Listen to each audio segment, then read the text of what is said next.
የተወደዳችሁ በመላው ዓለም የምትገኙ ኦርቶዶክሳውያን ዋካ ብርሃን ሚዲያ የእግዚአብሔርን ቃል ከምናገኝባቸው ሚዲያዎች መካከል በዋናነት የሚጠቀስ እንደውም በባህር ዳርና በአካባቢው ላይ በስፋት በጥሩ መንፈሳዊ እንቅስቃሴ በጥሩ መንፈሳዊ አገልግሎት ላይ የሚሳተፍ ሚዲያ ነው።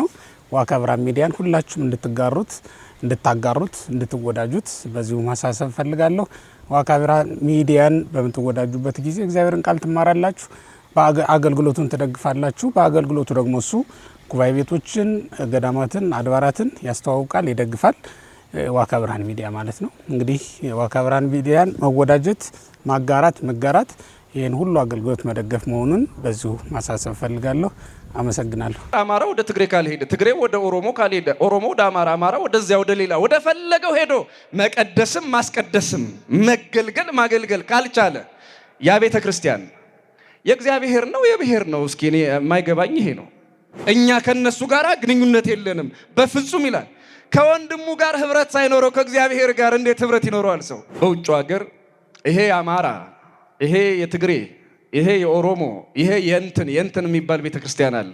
እዚያም እዚህም ጦርነቱ ከተፈታ በኋላ አንድ እንሁን ሲባል እምቢ ማለት የብሔር የወንዝ ቡድን ፈጥሮ ከተለያየ በኋላ መንበሩ ውስጥ ገብቶ ቤተክርስቲያን ገብቶ አንድ እንሆን ዘንድ አንድነትን ስጠን ቢል በእግዚአብሔር ማሾፍ አይመስላችሁ? አንድ ልብ ሳይኖራት ቤተክርስቲያን አንዱ እግዚአብሔር መንፈስ ቅዱስ ሊመራት አይችልም። ሁለት የሚባል ቤተክርስቲያን የለም። ተአምራትን ማድረግ ሙታንን እንኳን ማስነሳት ከሞት ቅጣት አያድንም። በአንዲት ቅድስት ቤተክርስቲያን እናምናለን እያለ እዚያ በቡድን የተደራጀ እዚህ በቋንቋ የተከፋፈለ እዚህ የፖለቲካ ጭራ ተከትሎ ወንዝ ለወንዝ በሚሄድ ህዝብና አገልጋይ ውስጥ መንፈስ ቅዱስ የለም። የኢየሱስ ክርስቶስን በድንግልና ተጸንሶ በድንግልና መወለድ ያየው ደግ ንጉስ አይደለም፣ አረመኔ ንጉስ ነው። በስሙ አጋንንት ያወጣሉ፣ ግን እግዚአብሔር አያውቃቸውም። በስሙ ትንቢት ይናገራሉ፣ እግዚአብሔር ግን አያውቃቸውም። መማር ብቻውን ለክፉ ቀን ዋስትና አይሆንም። ህዝብ ይዞ የመጣ ሃይማኖት የለም። የትኛውም ሃይማኖት ዓለም የሚያያት ዓለም የሚወዳት ያቺ ቅድስት ቤተ ክርስቲያን ድምጿ ባህር ማዶ አይደለም፣ እዚህ ሀገር ውስጥ ይሰማል እንዴ?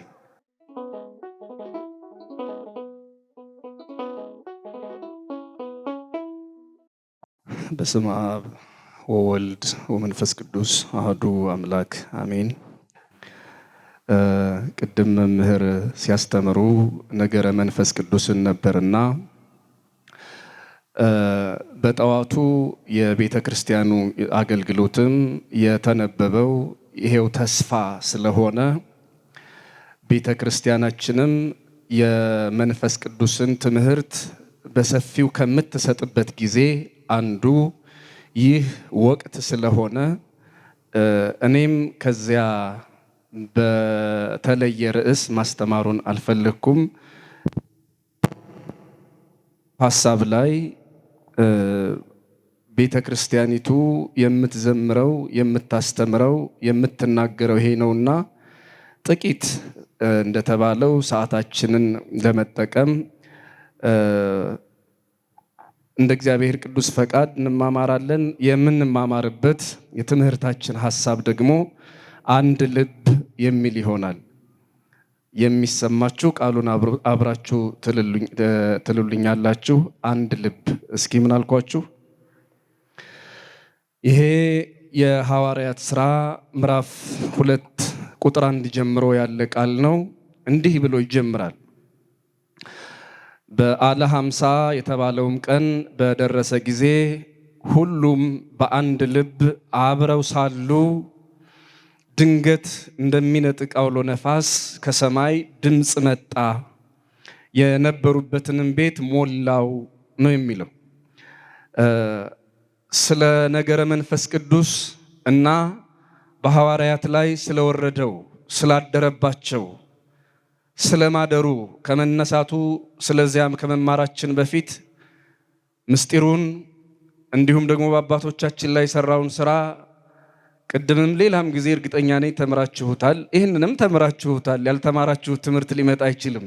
ነገር ግን መንፈስ ቅዱስ በአባቶቻችን በሐዋርያት በአባቶቻችን በሊቃውንት ከማደሩ በፊት አባቶቻችን ሊቃውንት ምን አይነት ህይወት ነበራቸው? ሐዋርያቱ ምን አይነት ሰብዕና ወይም ደግሞ ህብረት ነበራቸው? ያ በሐዋርያት ሥራ ምዕራፍ 2 ላይ በእሳትና በነፋስ አምሳል ሲወርድ ያየነው እግዚአብሔር መንፈስ ቅዱስ ምን አይነት ሕይወት በነበራቸው ሰዎች ላይ ወረደ የሚለው ትልቅ ትምህርት ነው።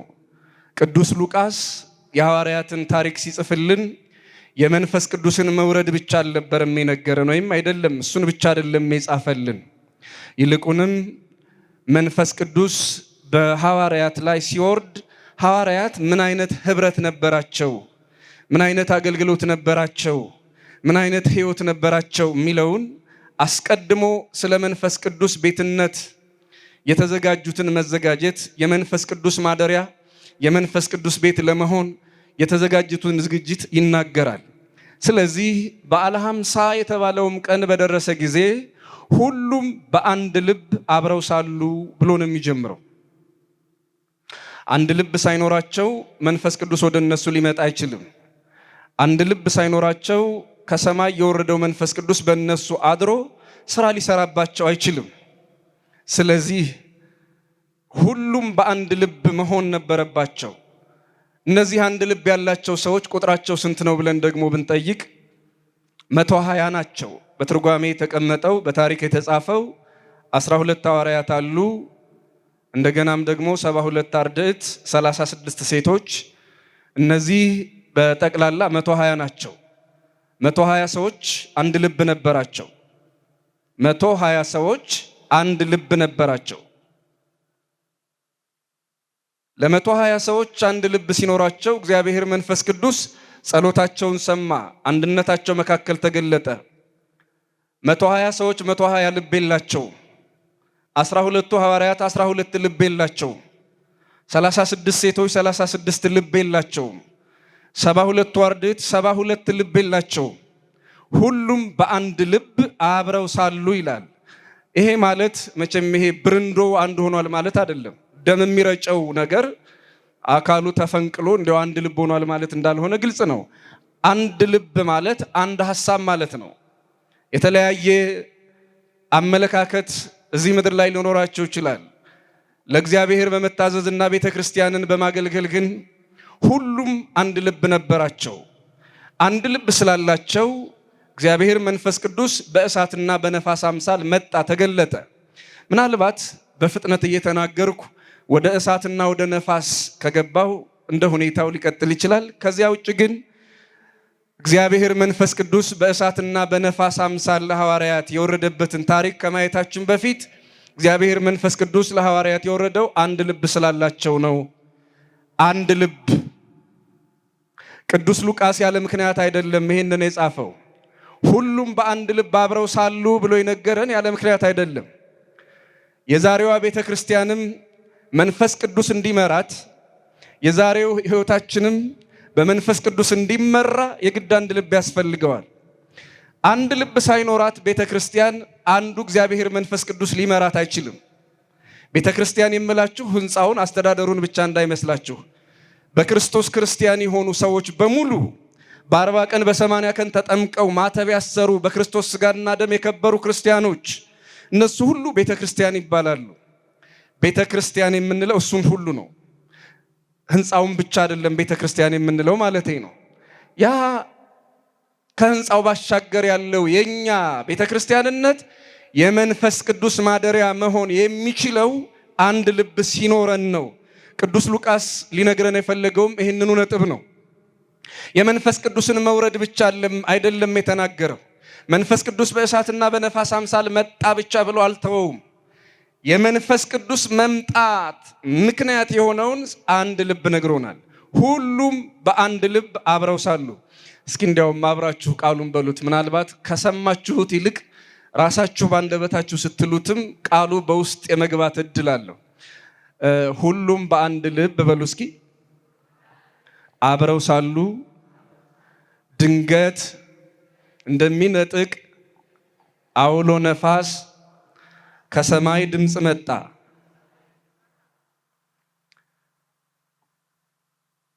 ይሄ ታሪክ ለዛሬዋ ቤተ ክርስቲያን ትልቅ መልእክት አለው።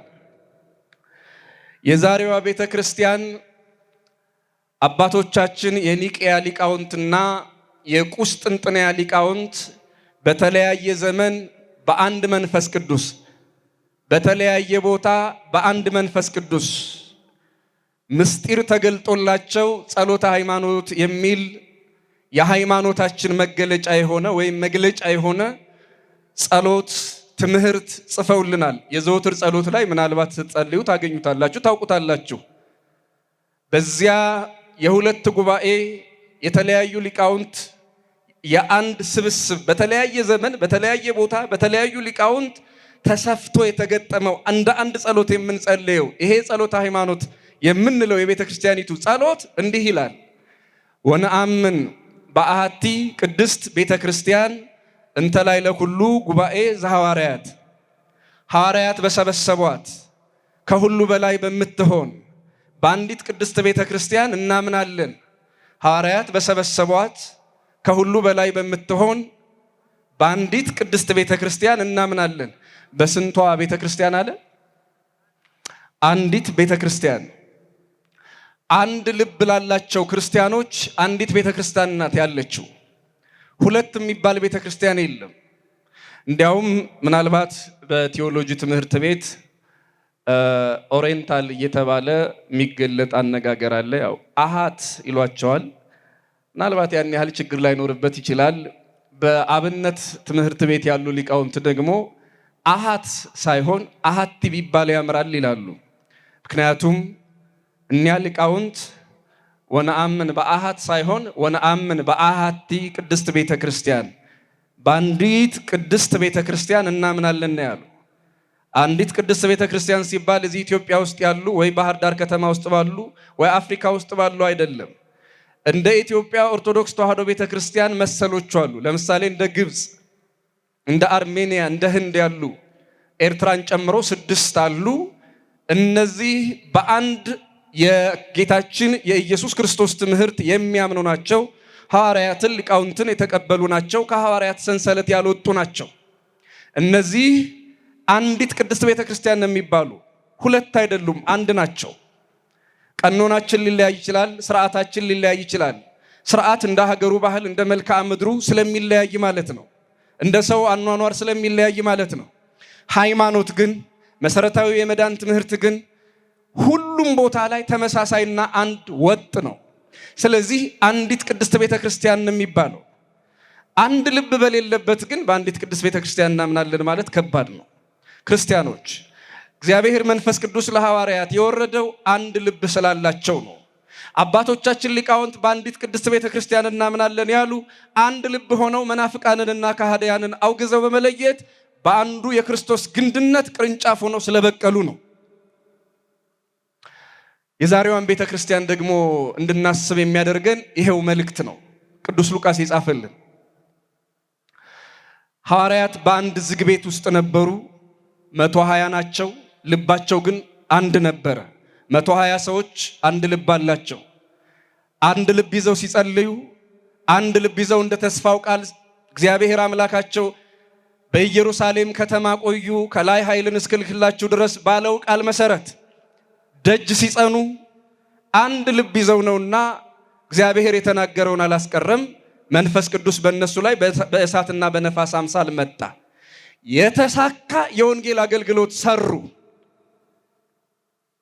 ይሄ መንፈስ ቅዱስ በሐዋርያት ከማደሩ በፊት ምናልባት ትንሽ ሁለት ነገሮች ልናገር። መጀመሪያ የሉቃስ ወንጌል ምዕራፍ 10 ቁጥር 17 ላይ መንፈስ ቅዱስ ወደ ሐዋርያት ከመምጣቱ በፊት ለወንጌል አገልግሎት ልምምድ ጌታችን ኢየሱስ ክርስቶስ 70 ደቀ መዛሙርት ጠራና ሂዱ እስኪ አገልግላችሁ ተመለሱ፣ ወንጌል ሰብካችሁ ተመለሱ ብሎ ላካቸው። 70 ደቀ መዛሙርት እሺ ጌታችን ሆይ ብለው የወንጌልን ትጥቅ ታጥቀው ወንጌል ሊሰብኩ ሄዱ። ትንሽ ሰዓት ቆይተው ወደ ጌታችን ወደ ኢየሱስ ክርስቶስ ተመለሱና ጌታችን ሆይ ደስ ብሎናል፣ ደስ ይበልህ አሉት። ምክንያታቸውንም እንዲህ ሲሉ ተናገሩ። አጋንንት ገረሩ ለነ በስምከ፣ ጌታ ሆይ ደስ ያለን አጋንንት በስም ስለተገዙልን ነው። አጋንንት በስም ተገዙልን እኮ ደስ ይበልህ አሉት። ክርስቶስ አምላካችን እንኳን አብሮ ደስ አለን አላላቸው። አጋንንትን ማውጣት የጽድቅ ምልክት አይደለም። የጽድቅ ምልክት ሊሆን ይችላል፣ ግን የጽድቅ ምልክት ብቻ አይደለም። ይህንን ጎርጎርዮስ የተባለ ሊቅ ሲያብራራ ምን ይላል? እስመ ገቢረ ተአምራት ወመንክራት ይክል አድኅኖ እምኩነኔ ገሃነም። ተአምራትን ማድረግ ሙታንን እንኳን ማስነሳት ከሞት ቅጣት አያድንም። ተአምር ማለት ልክ እንደ መግቦተ እግዚአብሔር አየር በነፃ እንደሚሰጠው፣ ነፋስ በነፃ እንደሚሰጠው፣ ኦክሲጅን በነፃ እየተነፈስን አይደል? ከሃዲ አማኝ ይላል ኦክሲጅን፣ ፀሐይ፣ ጨረቃ፣ ከዋክብት ተኝቶ መነሳት፣ ተነስቶ መተኛት፣ ላላመነ ላመነ ይላል። አንዳንድ ጊዜ ተአምራት እግዚአብሔር ለምን እንዳደረገ አናውቅም። ለሱ በማይመቹ ሰዎች እንኳን ተአምር ሊያደርግ ይችላል። እሱ ከፈለገ እሱ ማደሪያ በማያደርጋቸው አህዮች ሲናገር አይተናል። ነቢዩ በለዓም እብድ ተብሏል። በሐዋርያው በጴጥሮስ አነጋገር ነቢይን ከእብደቱ ያገደ አህያ አለ። ነቢዩ ከአህያ ያነሰበት ጊዜ ነበረ በመጽሐፍ ቅዱስ። ነቢይ ሆኖ እግዚአብሔር አክብሮት ገንዘብ በመውደዱ ምክንያት ግን ከሚጭናት ከምታገለግለው አህያ ያነሰ ነቢይ ነበረ እና ነቢይን አህያ ከእብደቱ አገደ ብሎ ቅዱስ ጴጥሮስ መሰከረ። በለዓም ይባላል ይህ ነቢይ። ለእግዚአብሔር የማይመች ሰው ነው፣ ግን የመርገም ጸጋ ነበረው። ሰውን የመራገም ማለት ነው። ትንቢት የመናገር ጸጋ ነበረው። ለእግዚአብሔር የሚመቸው ነው አይደለም። ናቡከደነጾር የሚባል ረጅም ጣዖት ያቆመ የምድራችን አደገኛ ንጉሥ ኢየሱስ ክርስቶስ ያለ ወንድ ዘር ከድንግል ማርያም እንደሚወለድ አስቀድሞ ተናግሯል። አሁን በውዳሴ ማርያም የምትጸልዩ ከሆነ ምዕመናኑ ዘውእቱ እብን የማክሰኞ ውዳሴ ማርያም ላይ የሰው እጅ ሳይፈነቅለው ከረጅም ተራራ ሲወርድ ዳንኤል ያየው ድንጋይ የሚል ቃል አለ። የሰው እጅ ሳይፈነቅለው ማለት ያለ ወንድ ዘር ማለት ነው። ተራራ ድንግል ማርያም ናት። ድንጋዩ አናጺዎች የናቁት ድንጋይ የሕይወት መሰረት የሆነው ኢየሱስ ክርስቶስ ነው። ይህንን የኢየሱስ ክርስቶስን በድንግልና ተጸንሶ በድንግልና መወለድ ያየው ደግ ንጉሥ አይደለም፣ አረመኔ ንጉሥ ነው። በዓለም ላይ ረጅሙን ጣዖት ያቆመ ናቡከደነጾር የተባለ ንጉሥ እና ተአምራትን ማድረግ የሆነ ራእይ ነገር ማየት የጽድቅ ምልክት እንዳይመስላችሁ። ደጋግ ሰዎች የሚያዩታል፣ መልካም ያልሆኑ እግዚአብሔር ለምን እንደሚጠቀምባቸው እኛ ማናውቀው እሱ ባወቀ የሚገለጥላቸው ሰዎችም ይኖራሉ። እነሱን ማመን እነሱን መከተል ግን የጽድቅ ምልክት አይደለም። የእግዚአብሔር ሰዎች ሳይሆኑ እግዚአብሔር ልክ እንደ በለዓም አህያ ስራ የሚሰራባቸው ሰዎች ይኖራሉ። እንደ ቢታንያ ድንጋይ የሚጠቀምባቸው ሰዎች ይኖራሉ። ድንጋይ ሆሳዕና ባርያም ዘመረ፣ ሆሳዕና ባርያም ብሎ ስለዘመረ ድንጋዩ ጻድቅ ነው አይባልም። የበለዓም አህያ የበለዓም አይኖች ያላዩትን መልአክ ስላዩ አህያ ቅዱስ ቅዱስ አይባልም ወይም ቅድስት አትባልም። ግን ከሰው የተሻለ ያውም ከነቢይ የተሻለ እይታ ነበራት። አህያ ግን አትከበርም። እንደ አህያ የሚቆጠሩ ባለራዮች ይኖራሉ። እንደ ድንጋይ የሚቆጠሩ ባለአንደበቶች ነቢያቶች ይኖራሉ። እንደ ቢታንያ ድንጋይ ማለት ነው። ስለዚህ በሉቃስ ወንጌል ምዕራፍ 10 ላይ ያለው መንፈስ ቅዱስ ሳያድርባቸው ይሄ በእሳትና በነፋስ አምሳል የወረደው ለአገልግሎት የሚያበረታው እግዚአብሔር መንፈስ ቅዱስ በሐዋርያት ሳያድር ወደ አገልግሎት ተላኩ። አጋንንት በስምህ ስለወጡልን ጌታችን ሆይ ደስ ብሎናል፣ ደስ ይበልህ ብለው ተሰብስበው መጡ። በዚህ ደስ አይበላችሁ። አጋንንትን ማውጣት የእናንተ ተልእኮ አይደለም። የእናንተ ተልእኮ ለኃጢአት ይቅርታ ወንጌልን መስበክ ነው። እናም ደግሞ ወደ ክርስትና ዓለምን ማምጣት ነው። አጋንንት ስለወጡላችሁ በዚህ ደስ አይበላችሁ አለ። እዚህ አካባቢ እንኳን ይህ ችግር ያለ አይመስለኝም እንጂ አንዳንድ ጊዜ በተለይ በዋና ዋና ከተሞች ያው አዲስ አበባና ዙሪያው እንዲህ አይነት ችግር ያለ ይመስለኛል። ሐዋርያት ገና ጀማሪዎች ሳሉ በመንፈስ ቅዱስ ሳይሟሟቁ አጋንንት ስለወጡልን ደስ ይበላሉ። አንድም በክርስቶስ አሳምነው የመጡት ህዝብ የለም። አንድም ግን አንድ ህዝብ በወንጌል ሳያሳምኑ ከጣዖት አምልኮ ሳያድኑ መጡና ጋኔን ስላወጣን ደስ ይበላሉት። ደግሞ በማቴዎስ 7:21 ላይ ጌታ ሆይ አጋንንት እኮ አውጥተናል በስምህ፣ ጌታ ሆይ በስምህ እኮ ትንቢት ተናግረናል፣ እኛን አታውቀንም እንደ ይሉታል። እውነት እውነት እላችኋለሁ አላውቃችሁም የሚባሉ ሰዎች አሉ። አያችሁ፣ ጥላቻ እንዳይመስላችሁ። እንደው አንዳንድ ሰዎች ከሆነ ሰው ጋር ለማገናኘት የሚመስላችሁ ሰዎች ካላችሁ ነው እግዚአብሔር ምስክሬ ነው። ከማንም ጋር አይደለም። ትምህርቱን ብቻ ስሙት። አባገሌ መመርገሌ የሚባል ሰው አታስቡ። እሱ የራሳችሁ ጉዳይ ካሰባችሁ። የቤተ ክርስቲያኒቱ ትምህርት ግን ይሄ ነው። አጋንንት በስሙ አጋንንትን አውጥተናል ብለው የሚያስቡ በስሙ እኮ ነው አጋንንት ያወጣሉ። መቼስ ጋኔን በጋኔን ስም ሊወጣ አይችልም። እውነተኛው ጋኔን በስሙ አጋንንት ያወጣሉ፣ ግን እግዚአብሔር አያውቃቸውም። በስሙ ትንቢት ይናገራሉ፣ እግዚአብሔር ግን አያውቃቸውም። ይሄ የጀማሪዎች ጠባይ ነው። ስለዚህ የጽድቅ ምልክት እንዳይመስላቸው። ሐዋርያት ጀማሪዎች ሳሉ አጋንንት ወጡልን ብለው በጣም ደስ ብሏቸው ነበረ። ሁለተኛ ቅዱስ ጴጥሮስን ተመልከቱት። የማቴዎስ ወንጌል ምዕራፍ 26 ላይ እኔ እያዛለሁ እናንተ ትበተናላችሁ አለ። ቅዱስ ጴጥሮስ ምን አለ? ክርስትና ዝም ብሎ በደመ ሞቃትነት ዝም ብሎ እንዲሁ በፈረጠመ ክንድ ይኖር ይመስል ጌታ ሆይ ሁሉም ቢክዱህ እኔ ግን ሞትህን እሞታለሁ እንጂ ካንተ አልለይም ብሎ ማለ። ጴጥሮስ ተው፣ ዶሮ አንድ ጊዜ ሳይጮህ ሌሊት አንተ 3 ጊዜ ትክደኛለህ ተባለ። በፍጹም ጌታ ሆይ እኔ ካንተ አልለይም አለ። ገና መንፈስ ቅዱስ በጴጥሮስ ላይ አላደረም፣ ግን ወንጌል ተምሯል። የተማረ ሰው ሁሉ ምናልባት እንዲሁ እግዚአብሔር መንፈስ ቅዱስ ወርዶ ትምህርቱን ካላሟሻው ሊክድ እንደሚችል ሌላው ማሳያ ቅዱስ ጴጥሮስ ነው። ምንም እንኳን የልብ ክህደት ባይኖርም እንደ ዘመኑ ለመኖር ዘመን የወለደውን ንጉሥ የወደደውን ብሎ እንደ ዘመኑ ለመኖር እንግዲህ ክፉ ቀንና ቅዝምዝም ጎንበስ ብለው የሚለውን አባባል ተጠቅሞታል ቅዱስ ጴጥሮስ። ያችን ጊዜ አልለይም ብሎ ገና መንፈስ ቅዱስ አላሞቀውም። እሳት የሆነው መንፈስ ቅዱስ አላሟሸውም ቅዱስ ጴጥሮስን። በነፋስ አምሳል የወረደው መንፈስ ቅዱስ ገና በጴጥሮስ ላይ አላደረም። ስለዚህ ያ የፎከረው ጴጥሮስ እኔ ካንተ አልለይም ብትሞት እንኳን እሞታለሁ ያለው ጴጥሮስ አንዲት በእጇ ድንጋይ እንኳን ያላዘች የወታደር ልጅ አንተ ደግሞ ከናዝሬቱ ከኢየሱስ ክርስቶስ ጋር አልነበርክም ስትለው አንሰ እያአምሮ ለዘትቤሊ ኢየሱስ የሚባል ደግሞ ማን ነው? እኔ እንዲህ ይጣለኝ እያለ መቋሚያውንና ጭራውን እየጣለ ኢየሱስ የሚባል ማን ነው አለ። ጴጥሮስ የትምህርት ችግር አልነበረበትም፣ ተምሯል። ከየኔታ ገሌ ከመርጌታ ገሌ አይደለም፣ ከኢየሱስ ክርስቶስ ተምሯል። ወንጌል መማር ብቻውን ለክፉ ቀን ዋስትና አይሆንም። ዝም ብሎ እንዲሁ ቃል መናገርም ለጭንቅ ጊዜ መውጫ አይሆንም። ማለት ቃል የሚናገሩ ቃላቸውን የማያከብሩ ብዙ ሰዎች ይኖራሉ። ለዚህ ምስክራችን ሐዋርያው ጴጥሮስ ነው። ተመልከቱ፣ ገና መንፈስ ቅዱስ በእሳትና በነፋስ አምሳል አልወረደም። የተማሩትን ትምህርት በሕይወት እንዲኖሩት የሚናገሩት ትምህርት ከአንደበታቸው ወጥቶ በሰው ጆሮ ላይ ሳይሆን በሰው ልብ ላይ እንዲያርፍ የሚያደርገው እግዚአብሔር መንፈስ ቅዱስ በእነሱ ላይ አላደረም ይመስለኛል። እንደው ልክ እንደኔ ዘመን ነው ሊሆን የሚችለው። ያው እኛ የሆነ ትምህርት ቤት ገብተን እንማራለን፣ ከዚያ እንወጣለን። በራሱ ፈቃድ እግዚአብሔር መንፈስ ቅዱስ እንደው ቅድም እንዳልነው የቢታንያን ድንጋዮች አናግሮ እንዳናገረው እኛንም አናግሮ ከጆሮ ወደ ልብ የሚደርስ ካላደረገው ትምህርታችንን እኛ ለምሳሌ በትምህርት ሰርቲፋይድ ልንሆን እንችላለን። ተመርቀናል፣ ወረቀት ይኖረናል። ኳሊፋይድ ወይም ሰርቲፊኬሽን እና ኳሊፊኬሽን ይለያያል ታውቃላችሁ። እኛ ሰርቲፊኬሽን አለን። እዚህ ትምህርት ቤት እዚህ የምንለው ነገር ታሪክ ይኖረን ይሆናል።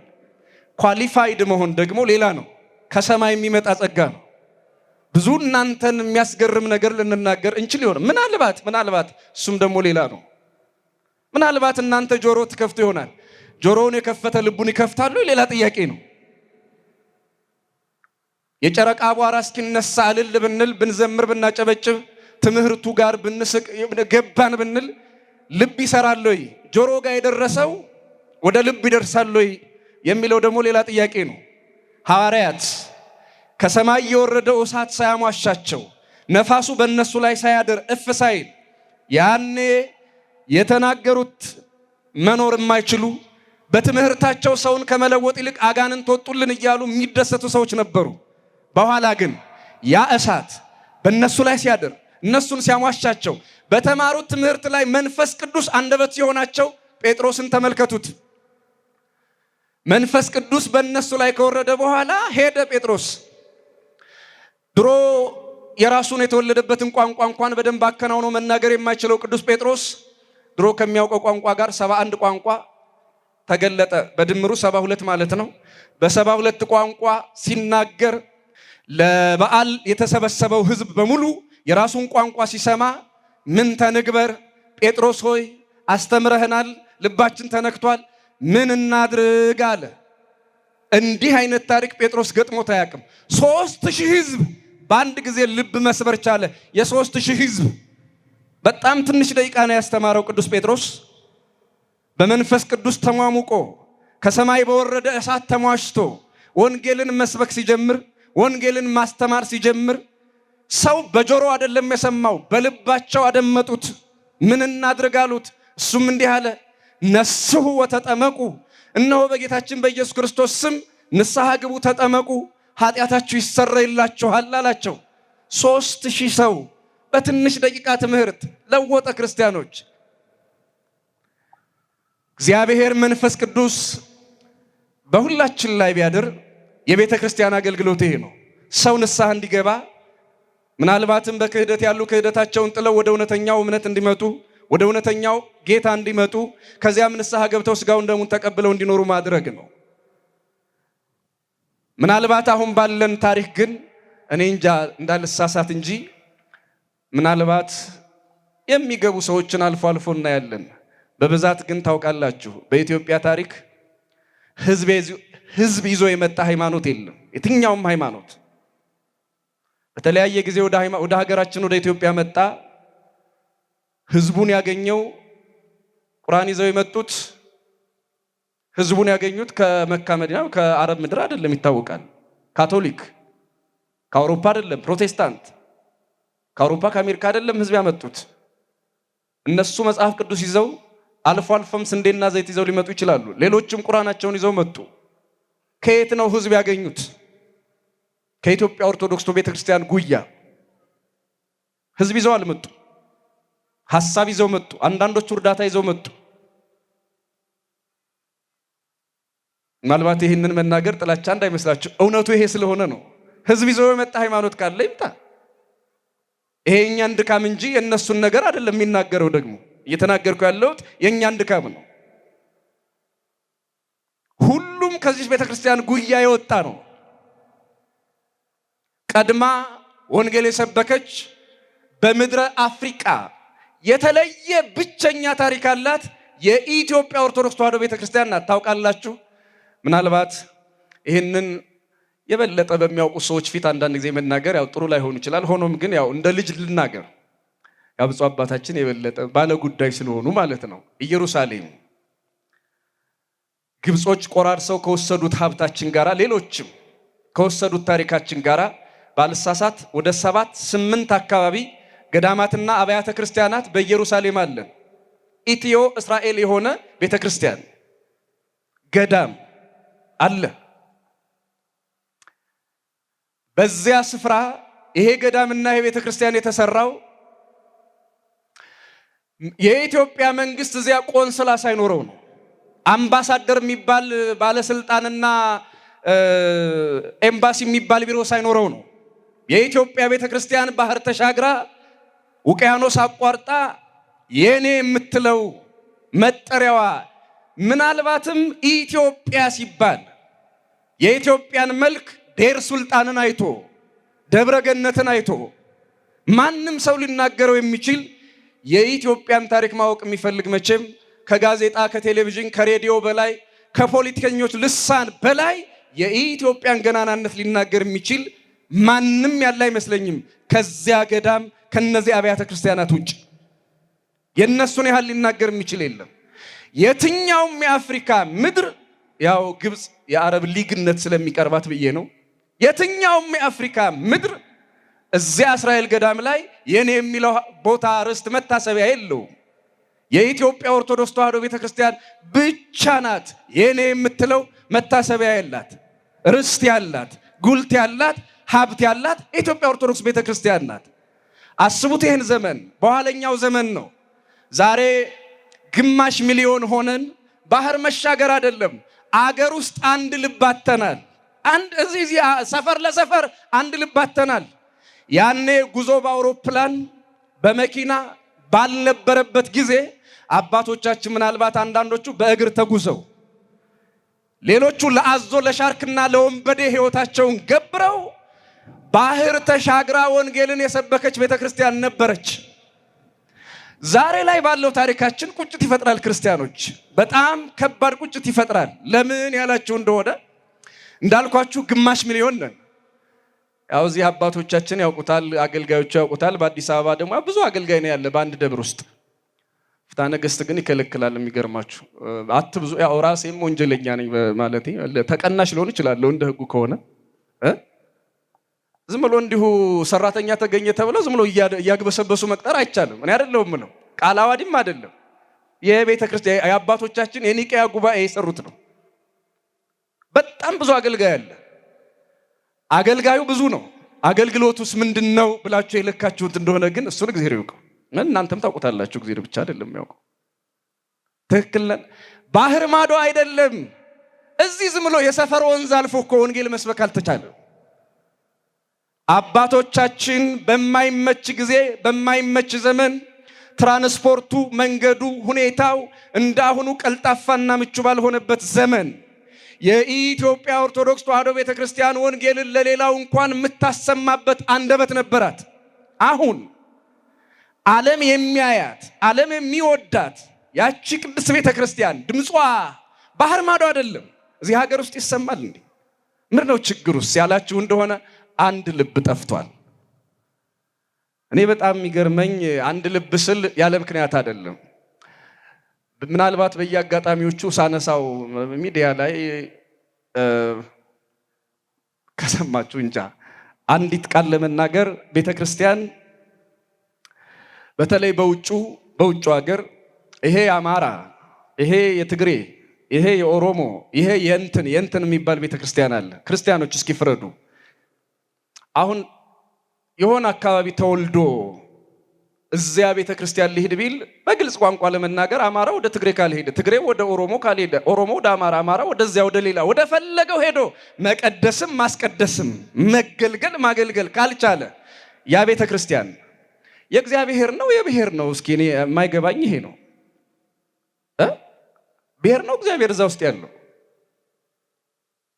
ሲቀጥል እዚህ የሆነ ችግር ነበር በሰሜኑ ጦርነት ታውቃላችሁ። ከዚያ ጋር ተያይዞ እንደው አንዳንድ ሰዎች በጣም አኩርፈዋል ታውቃላችሁ። ደግሞ ይሄ ንግግር የራሱ ሌላ መልክ እንዳይዝ እንጂ እንደው በትህትና እንደ አንድ የቤተ ክርስቲያን ልጅ ለመናገር እዚያም እዚህም ጦርነቱ ከተፈታ በኋላ አንድ እንሁን ሲባል እምቢ ማለት። እስኪ ሁለት ቃል ልንገራችሁና ትምህርቱን ልቋጭ። በጊዜ ነው ለካ የባህር ዳር ሕዝብ የሚገባው። ስለዚህ ሁለት ጥቅሶች ልናገር። አንደኛ እኛና እነሱ እየተባባሉ እውነት እግዚአብሔር አንድ ልብ ኖሮን መንፈስ ቅዱስ በቤተ ክርስቲያን ላይ እንዲሰራ ያደርጋል። ትምህርታችን ይሄ ነው። የሐዋርያት ትምህርት የሊቃውንት ሐሳብ ይሄ ነው። በአባቶቻችን በሐዋርያት በአባቶቻችን በሊቃውንት ወርዶ ስራ ያሰራው ባህር ማዶ ተሻግረው የቤተ ክርስቲያንን እውነት እንዲገልጡ ሃይማኖታቸውን እንዲመሰክሩ ያጸና እግዚአብሔር መንፈስ ቅዱስ በዛሬዋ ቤተ ክርስቲያን ስራ እንዳይሰራ እንቅፋት አይሆንም። የትኛው ያላችሁ እንደሆነ የኛና የነሱ የሚባል ቤተ ክርስቲያን፣ እኛ ከነሱ ጋር ግንኙነት የለንም በፍጹም ይላል። ከወንድሙ ጋር ህብረት ሳይኖረው ከእግዚአብሔር ጋር እንዴት ህብረት ይኖረዋል ሰው? ለዚህ ሁለት ጥቅስ ልንገራችሁ። አንደኛ የቤተ ክርስቲያናችን ጸሎት ከሚባለው ውስጥ ሀበነ ንህበር የሚል ጸሎት አለ እና ሁልጊዜም በጸሎተ ቅዳሴ አይቀርም ይሄ ቃል ሀበነ ንህበር በዘዚአከ መንፈስ ቅዱስ፣ በአንተ መንፈስ ቅዱስ አንድ እንሆን ዘንድ አንድነትን አንድ ልብን ስጠን። በአንተ መንፈስ ቅዱስ አንድ እንሆን ዘንድ አንድ ልብን ስጠን። ስንት ልብን? አቤት! አንድ ልብን ስጠን። ሁልጊዜም በቅዳሴ አይቀርም። በአንተ መንፈስ ቅዱስ አንድ እንሆን ዘንድ እዚያ መቅደሱ ላይ ካህኑም ህዝቡም የምንቀባበለው ጸሎታችን ነው። የሁልጊዜ ጸሎታችን በአንተ መንፈስ ቅዱስ አንድ እንሆን ዘንድ አንድነትን ስጠን ብሎ ከወጣ በኋላ ካህኑም ህዝቡም እዚያ በብሔር ተቧድኖ የጥቅም ቡድን ፈጥሮ የብሔር የወንዝ ቡድን ፈጥሮ ከተለያየ በኋላ መንበሩ ውስጥ ገብቶ ቤተክርስቲያን ገብቶ አንድ እንሆን ዘንድ አንድነትን ስጠን ቢል በእግዚአብሔር ማሾፍ አይመስላችሁ? እና በእንዲህ አይነቱ ህብረት ነው እግዚአብሔር መንፈስ ቅዱስ ለዚች ቤተክርስቲያን አንድ ልብ ሰጥቶ እንደው ስራ ምን ሰራው። ተውት የውጩ እዚህ ሀገር ውስጥ ተግባብተን በፍቅር ልጆች አባቶቻችንን አክብረን የተከበረችዋን ቤተክርስቲያን ልጆች እንደ ልጅ ኖረን አንድ የሆነችዋን ቤተክርስቲያን ማምጣት የምንችለው በዚህ ልብ ነው። ለማንኛውም በአንዲት ቅድስት ቤተክርስቲያን እናምናለን እያለ እዚያ በቡድን የተደራጀ እዚህ በቋንቋ የተከፋፈለ እዚህ የፖለቲካ ጭራ ተከትሎ ወንዝ ለወንዝ በሚሄድ ህዝብና አገልጋይ ውስጥ መንፈስ ቅዱስ የለም። እኔ አይደለሁም፣ መንፈስ ቅዱስ ራሱ ነው የሚለው። ሁሉም በአንድ ልብ አብረው ሳሉ ድንገት እንደሚነጥቅ አውሎ ነፋስ ከሰማይ ድምፅ መጣ። ሐዋርያትን መንፈስ ቅዱስ አሟሻቸው። ምጣድ እንኳን ሲሟሽ ነውና እንጀራ የሚጋግረው። እኛም በመንፈስ ቅዱስ እሳት የተሟሸች ቤተክርስቲያን አለችን። በሐዋርያት በመንፈስ ቅዱስ እሳትነት የተሟሹ ሐዋርያት የሰበኩት ወንጌልና እውነት ሃይማኖት ቤተክርስቲያን አለችን። ያ እሳት እንዲያው እሳቱ ቀርቶ ጭሱ ነክቶን የተሟሸ ህይወት የተሟሸ ትምህርት ይኖረን ዘንድ እግዚአብሔር መንፈስ ቅዱስ ለሁላችን አንድ ልብ ይስጠን። ስብሐት ለእግዚአብሔር።